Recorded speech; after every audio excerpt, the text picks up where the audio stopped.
Hello.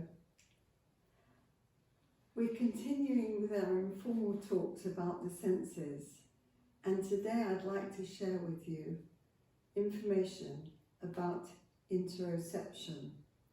It's not a commonly known sense, but it's being increasingly spoken about. We're all very aware of our five senses: hearing, vision, touch, smell and taste. And we call these the direct senses. And since the senses should work together as a team, we need good integration in order to understand our world and our environment. Although we don't often think about it, one or more of the senses support and actively play a part in interpreting specific information, such as vision and taste. You know just by looking at a lemon that it's going to taste sour. And our vision and hearing. These two senses are very much aligned, so that if you hear a sudden sound, you'll immediately won't be able to see. And if you suddenly find that the sunlight is too bright, just for that moment, you won't be able to hear. Of course, these are examples of just two of the senses involved together, and I'm sure you can think of other instances when you need many senses to work together, such as riding a bicycle or driving a car. Two further very important senses are the vestibular system and the proprioceptive system, and we call these the indirect senses. The vestibular system is nominally the balance mechanism, and it's located in the inner ear. It allows us to reorientate ourselves when we move our head. Our ears and our eyes are involved here, and so thinking of sitting on a train on a platform, waiting for it to leave, and there's another train on an adjacent platform, and all of a sudden the train starts to move. We're not quite sure whether it's our train or the train on the next platform, but since our vestibular system is involved in this, we'll soon get to feel if it's our train that's moving.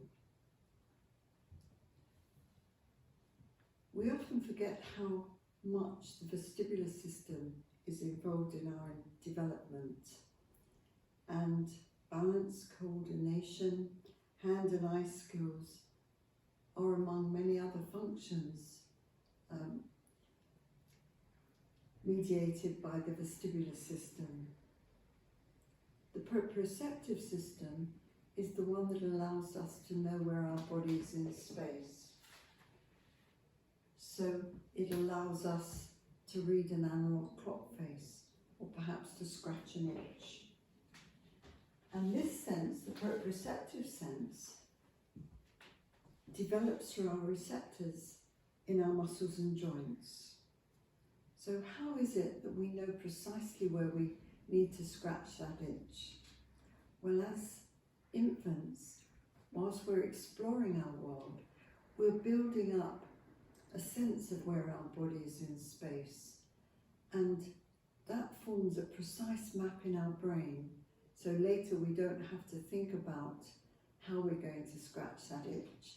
Providing we can reach it, we'll be able to scratch it. And so by the time we go to school, if the information input is not impeded, we'll become experts on our own bodies and how our senses may affect us. However, it seems that with more awareness, our researchers believe that ever more senses include 8 now. So what are the 8 senses? Our sight interprets what we see: colours, shapes, letters, words, numbers and lighting. Our sense of sound allows us to interpret what we hear, whether it's loud, soft, whisper, anger, term of endearment. Our touch allows us to interpret how we feel and embrace a pinch, hot or cold.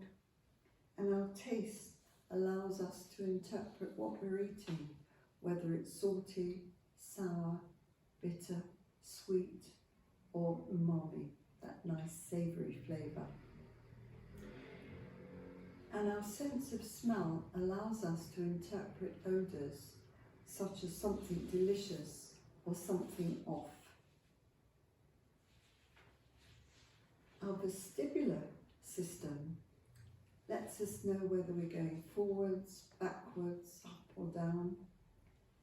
And that proprioceptive system allows us to be able to read that clock face, that analog clock face, as well as scratch that itch. So of the 8 senses, lastly, there is interoception. Interoception, which is a lesser known sense, helps us to understand what's going on inside our body. Just as there are receptors in our muscles and joints, there are also receptors inside our organs, including our skin.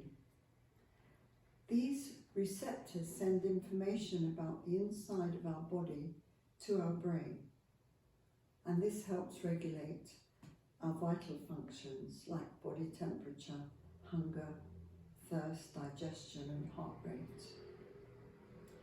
For instance, if you know you're breathless, you know that you'll need to breathe more deeply, and you'll be able to tell if you need to go to the bathroom.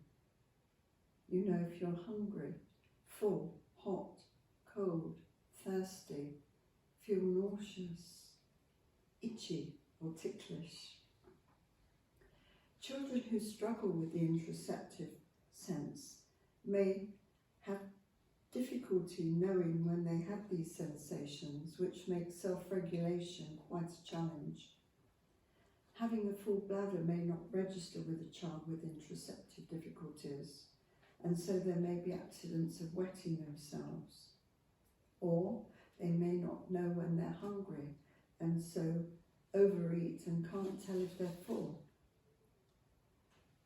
Children with these kinds of difficulties often can't feel their emotions, and they laugh inappropriately perhaps, or have a meltdown for no reason.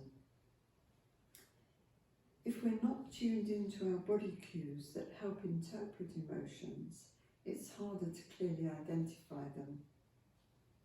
For instance, a child may not feel fear because he doesn't recognise that his muscles are tense, his breathing is shallow, and his heart is racing. Children with sensory processing difficulties who have over or under sensitive systems may find that making sense of the incoming information feels overwhelming and out of their control. The brain needs to organise information, and children with these difficulties just cannot regulate their own behaviour. Since we know that the brain never sleeps, perhaps we can understand why those nighttime munches kick in. We come full circle on our children and their behaviour, because that is exactly how they're judged, if you like, perhaps then labelled, and perhaps then start to experience low self-esteem. So some ideas to help may include role-playing, mirror work showing different emotions and visual clues, practicing breathing awareness and control, perhaps using yoga and mindfulness, offering smaller plates of food, and monitoring when a child is full up. Giving some heavy items for a child to carry so that they start to feel their muscles working. There are endless techniques to help with sensory difficulties. The most important thing that we can do as parents, carers and professionals to recognise and understand that a child's performance may be affected by one or more of their 8 senses if you work with them, as soon as you're aware of their difficulty, then they will better develop as well as improve their interactions with their peers and the environment, and in the long term be the happy, smiling children that we'd so like them to be. Thank you.